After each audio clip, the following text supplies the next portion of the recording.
Bien-aimés dans le Seigneur, bonjour. Bonjour à tout le monde. J'espère que vous vous portez bien. Que le nom du Seigneur soit béni pour ce temps qu'il permet, afin que je puisse encore, avec l'aide de son esprit, partager ce message à ses enfants. Que le nom du Seigneur soit béni. Je vais prier et remettre ce temps entre ses mains. Seigneur, merci pour ce temps que tu permets. Merci pour la force qui nous est donnée encore, pour que nous puissions, Seigneur, continuer à partager ta parole, Seigneur. Merci, Seigneur, de renouveler la force de ton peuple, Seigneur, pour cette œuvre, Seigneur. Merci pour ton amour. Nous te remettons, Papa, ce temps, Père, afin que ton esprit, mon roi, conduise toutes choses et que ton nom seul soit glorifié, Père. Béni sois-tu, mon roi, au nom de Yeshua. Amen. Comme je disais, bien-aimé, je viens encore laisser ce message, cette exhortation que j'ai eu à cœur par la grâce de Yeshua. Et ce message se trouve dans le livre de Juges, le chapitre 13, du verset 2 au verset 9. Je lis au nom de Yeshua. Il y avait un homme de Torah, de la famille des Danites, dont le nom était Manoach. Sa femme était stérile et n'enfantait pas. L'ange de Yahweh se fit voir à la femme et lui dit: Te voici maintenant stérile et tu n'enfantes pas, mais tu deviendras enceinte et tu enfanteras un fils. Maintenant, prends garde, s'il te plaît. Ne bois ni vin ni boisson forte et ne mange rien d'impur, car voici, tu vas devenir enceinte et tu enfanteras un fils. Le rasoir ne passera pas sur sa tête, car ce garçon sera nazaréen d'Élohim dès le ventre. C'est lui qui commencera à sauver Israël de la main des Philistins. La femme vint et parla à son homme en disant: Un homme d'Élohim est venu vers moi et son aspect était comme l'aspect de l'ange d'Élohim, extrêmement redoutable. Je ne lui ai pas demandé d'où il était et il ne m'a pas déclaré son nom.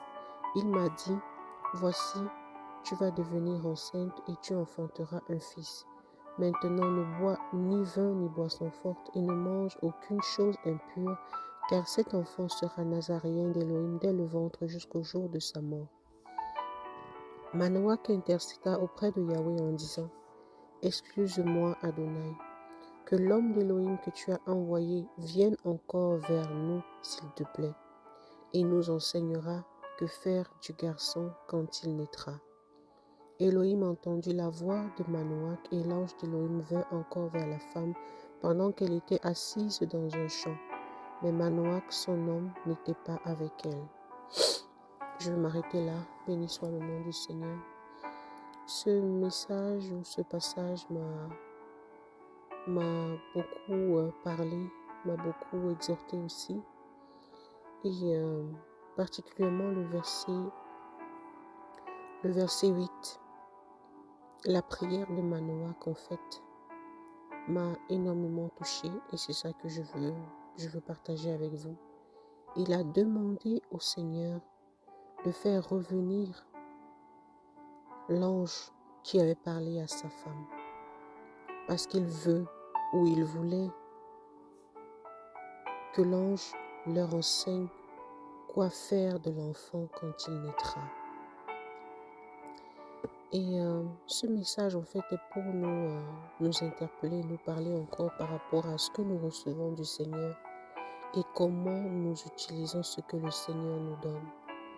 Ça peut être n'importe quoi, ça peut être de l'argent, ça peut être un enfant, comme c'était leur cas, ça peut être le travail, ça peut être beaucoup de choses. Mais est-ce que nous avons en fait cette attitude-là de demander au Seigneur ce qu'il veut qu'on fasse de la grâce qu'il nous a donnée? En fait, c'est cette petite partie-là qui m'a interpellée. Et c'est la vérité en fait. Nous devons encore réaliser que tout ce que nous avons vient du Seigneur. que ce soit les enfants, le travail, tout ce que nous pouvons avoir vient du Seigneur. Mais alors combien d'entre nous, prennent la peine d'aller vers le Seigneur et de lui demander, Père, que veux-tu que je fasse avec ceci ou avec cela?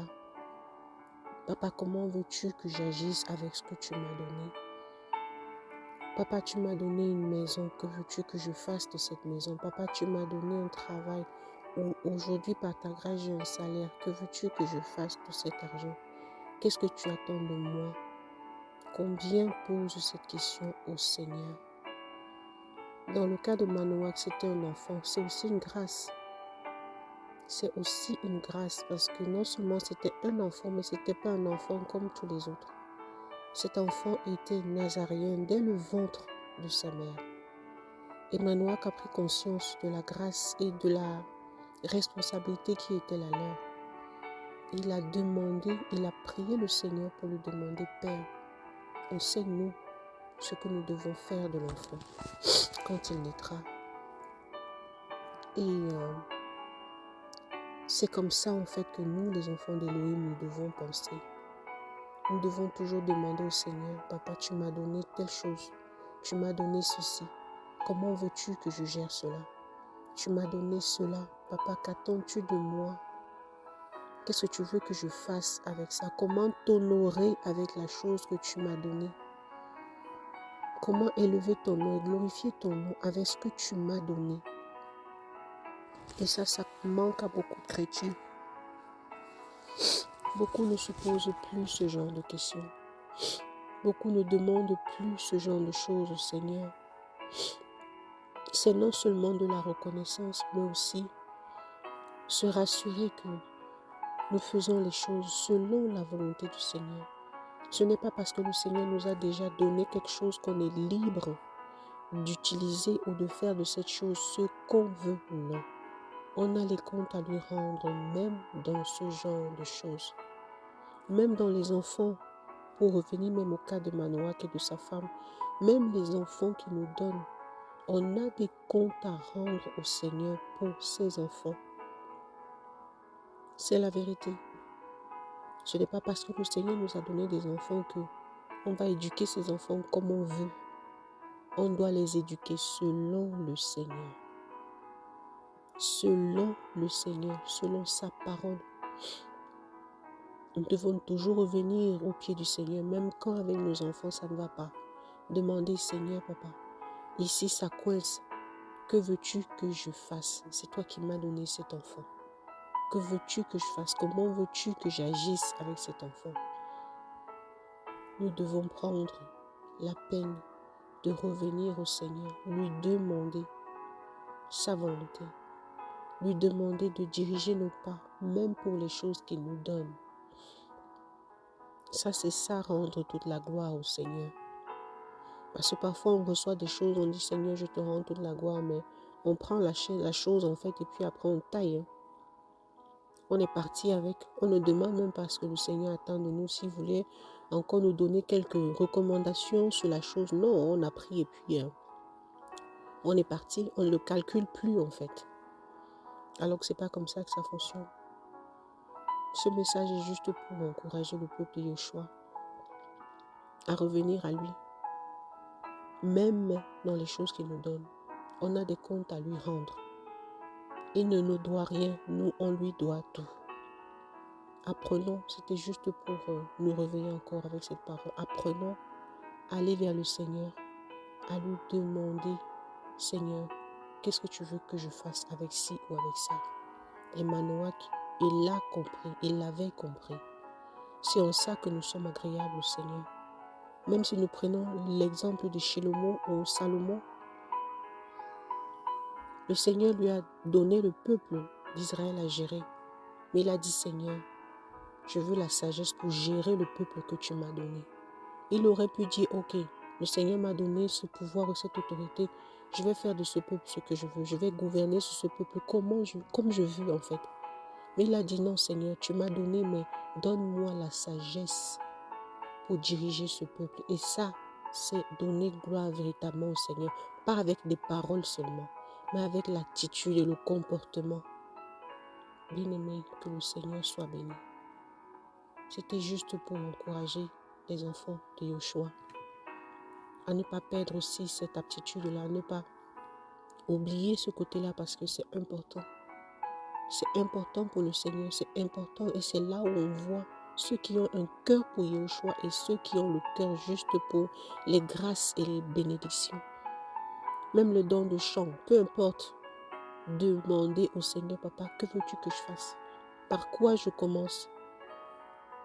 C'est ça aussi, rendre la gloire au Seigneur. Bien-aimé, c'était juste pour nous encourager à ne pas oublier ce côté-là aussi. Que toute la gloire soit rendue à Yoshua. Soyez tous bénis. Au nom de Yoshua. Amen.